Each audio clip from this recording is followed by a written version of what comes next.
संस्कृत व्याकरण क्या है, इसकी परिभाषा और इसके बारे में हम समझेंगे।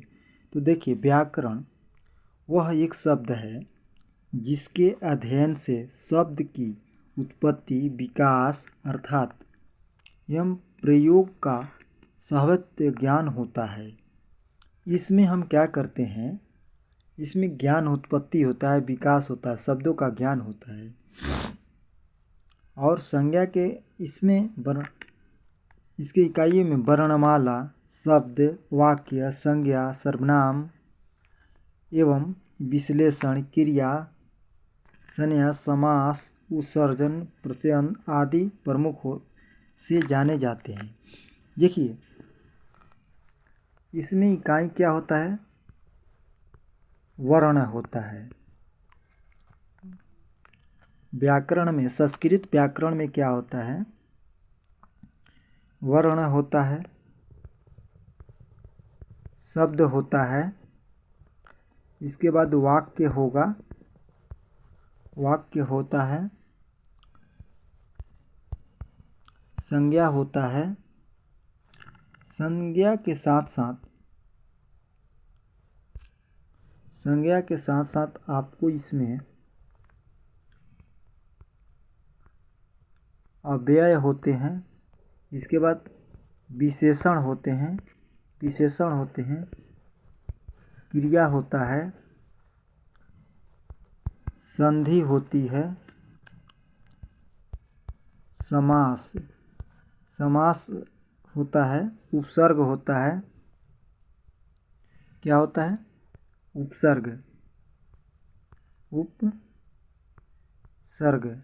उपसर्ग भी होता है। इसमें प्रत्यय होता है आदि इसमें प्रमुख होते हैं, जाने जाते हैं।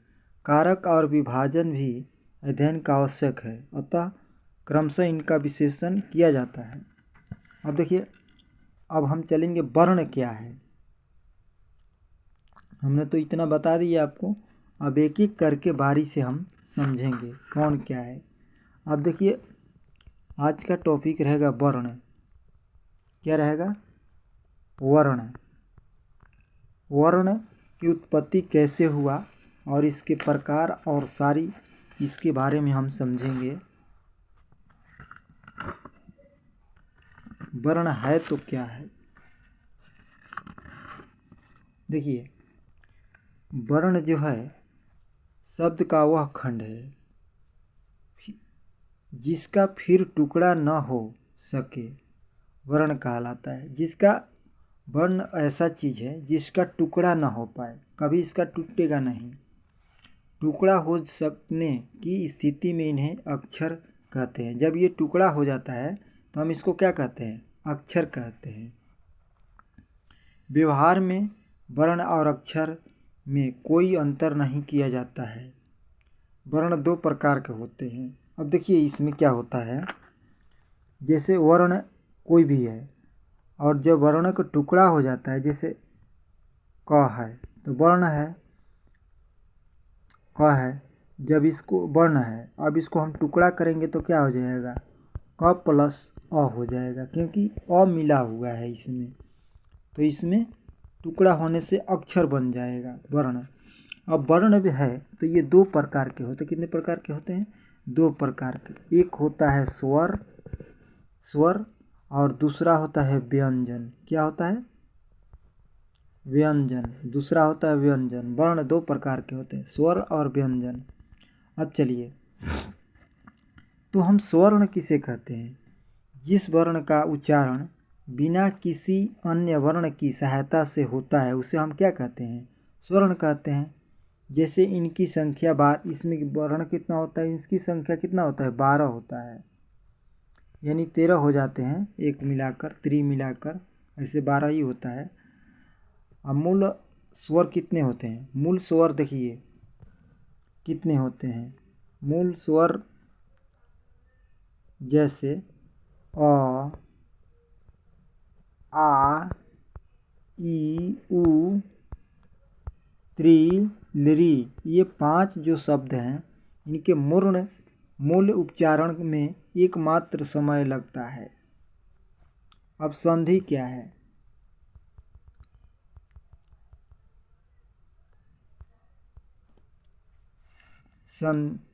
संधि स्वर।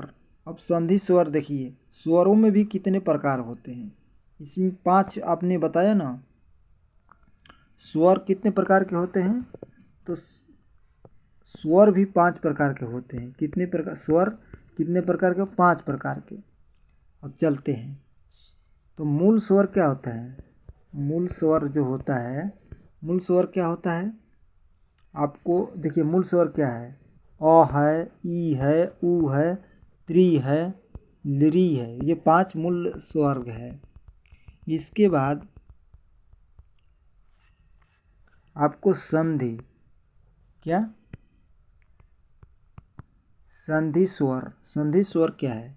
देखिए, किसी आधार पर मूल स्वर से हुए, जैसे संधि स्वर कौन कौन है? आ है, सही है, उ है, ए है, औ है, ओ है, त्रि है। ये 8 जो हैं ये हैं। अब चलिए, अब देखिए इसमें व्यंजन। व्यंजन क्या है? 8 5 कितना होगा? तो 13 हो गया आपका स्वर बताए। अब देखिए व्यंजन क्या है। अब व्यंजन के बारे में चलेंगे। तो व्यंजन देखिए, व्यंजन किसे कहते हैं? जिन वर्णों को हम बिना स्वर की सहायता से नहीं बोल सकते हैं उसे हम व्यंजन कहते हैं। जैसे क। अब क है, तो ये क कैसे बना है? बगैर स्वर के हम क नहीं बोल सकते हैं, उसी को हम व्यंजन कहते हैं। अब देखिए इसमें क, आधा क प्लस अ मिलकर क्या बना है? क बना है।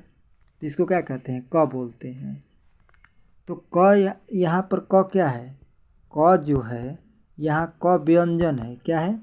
व्यंजन है। और अ क्या है? अस्वर है। क्या है? अस्वर है। क से लेकर ह तक कितने होते हैं? 33। 33 वर्ण होते हैं। कितने होते हैं? 33 वर्ण होते हैं। 33 वर्ण होते हैं, जिसमें छ, त्र और ज्ञ। छ, त्र, ज्ञ को छोड़ संयुक्त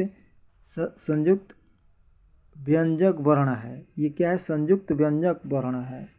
व्यंजक वर्ण अर्थात प्रकृति है इसमें, यानी 46 आपका हो जाता है व्यंजन वर्ण व्यंजन। अब देखिए, अब क्या करेगा? पलतू स्तर पर इस कोई संकेत चिन्ह नहीं होता है। इसका जो है संकेत चिन्ह नहीं होता है। जैसे हे राम, अह, अगच्छ आति। एको मात्रो भावेदे हृदय द्विंतरिघ्र उचते। त्रिमस्य पुलतो होय व्यंजनम वर्धमांतरम। इसमें 3 होता है। अब स्वर्ण। स्वर्ण वर्ण क्या है? स्पर्श वर्ण। स्पर्श वर्ण। जैसे क से क वर्ग, क वर्ग, ख वर्ग, ट वर्ग, त वर्ग, प वर्ग। ये जो है 25 जो है क्या है? स्पर्श वर्ण है। क्या है? स्पर्श वर्ण कहलाता है। इसको क्या कहते हैं? स्पर्श वर्ण।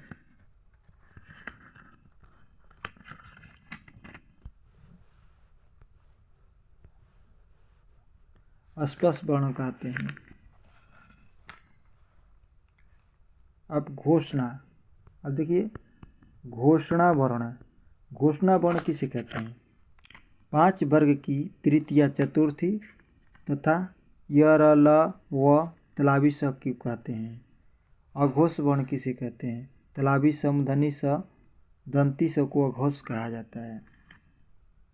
जेतन क से ख तक का ऐसे चिन्ह वाले जो होते हैं उसे जिन्हा जीवमूल्य कहते हैं। जैसे ऊपर होता है कैसे होता है, इस तरह का। उपअध्ययन व फ से पूर्व के चिन्ह लगाते हैं, उसे हम प्रयोग कहते हैं। अब देखिए आगे बढ़ते चलें। अल्प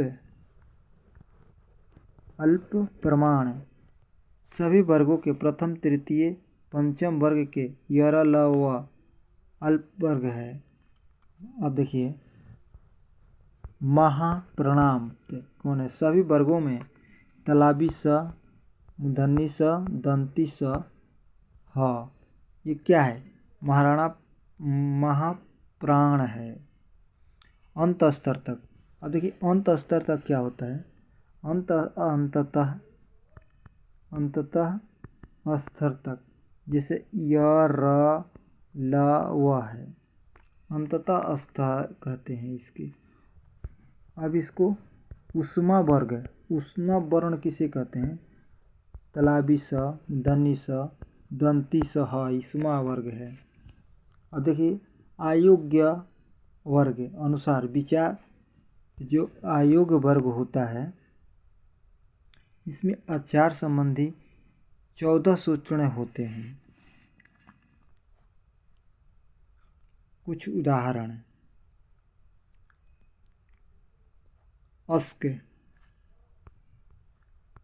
जो है, अस्क में क्या होता है? अ ई उ त्री लिरी क्री होता है। यहाँ पर अ द्वितीय अक्षर के अंत तक है, दोनों के बीच अक्षरों को प्रयुक्त अंदर आते हैं। अच्छ का क्या होता है? अ ई उ त्री ए ऐ ओ अ हो जाता है। इक क्या होता है? ई उ त्री लिरी। यर्ण वर्ण कौन सा है? तलाबी स, मूर्धन्य स, दंती स, ह जो है सलक बंद है। जस बदल कौन है? ज ब ग ड और द हो जाता है। इस प्रकार हम लिखित प्रहार करते हैं। अब देखिए उच्चारण जो स्थान होता है, उच्चारण स्थान क्या होता है?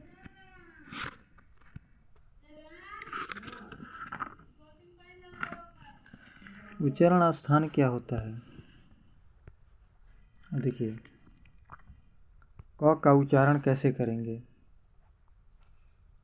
उच्चारण स्थान, जैसे क किसे बोलेंगे? तो कंठ से बोला जाता है। कि क किसे बोलते हैं? कंठ। जो कंठ होता है इससे हम बोलते हैं अ आ। क वर्ग जो होता है कंठ से, और विसर्ग का कंठ स्थान है, अतः ये कंठस्य कहा जाता है। ख जो है, ख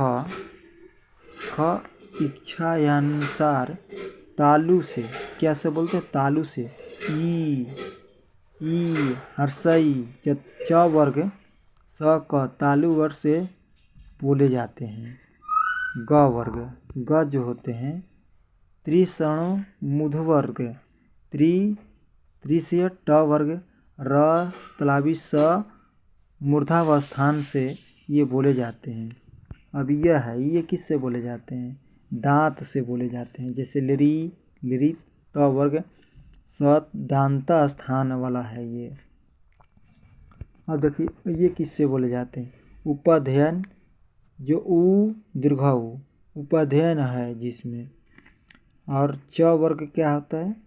ये है चाज्ञा नासिक अचक ज्ञ म ड न का नासिका स्थान है, अतः ये अनुनासिक वर्ण कहते हैं। छ को क्या कहते हैं? एतुन कंडतालु, ये आए कंडतालु स्थान है। ज क्या है? ज जो है अदोतो कंठोष्ठम ओ आओ कंठोत्सव स्थान है। झ के क्या है? ये है वह दांत का अष्टोन स्थान होता है। क्या होता है? दांत का अष्टोन स्थान होता है। अब प्रत्ययन विचार। प्रत्ययन विचार क्या होता है? वर्गों के उच्चारण के लिए कंठनतालु को कहते हैं। अब देखिए भरता भरता जो होता है इसमें क्या होता है? स्पष्ट होता है। सभी स्वर्ण को क से मत तक का स्पष्ट प्रयत्न होता है। और इस सिस्टम में अंतस्थो लगता है। विद्युत में, ईसावृत्त में और संतरिक्त इसी का संस्कृत प्रदान करता है। अब देखिए बाह बाह प्रयत्न। बाह प्रयत्न उच्चारण के अंत तक प्रत्येक को बाह प्रयत्न कहते हैं। 8 इसमें कितने भेद? 8 भेद होते हैं। कौन कौन? विवार, सनवार, स्वर्ण, नाद, अघोष, घोष, अल्प्रण, महाप्रणाम। इसमें कितने भेद? 8 भेद होते हैं इसके।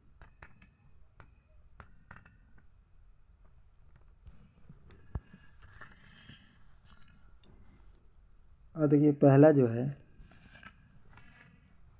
विचार, श्याम, अघोष। वर्गों का प्रथम तथ्य द्वितीय और अर्थात क ख ग घ च छ ज झ ट ठ ड त थ प फ तथा स तालव्य समूहध्वनि स ये सभी अघोष होते हैं। क्या होते हैं? अघोष होते हैं। स्वर, नाद एवं घोष।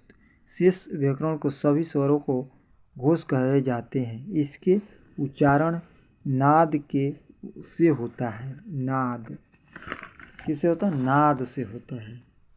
अल्पसंख्यक, महाप्रणाम क्या है? जिन वर्गों को प्राण के क्रमशः स्वर्ग और प्राणवायु लगे होते हैं उसी को कहते हैं। जैसे ख, घ, च, छ इत्यादि होते हैं। इस तरह से वर्ण खत्म हो जाता है।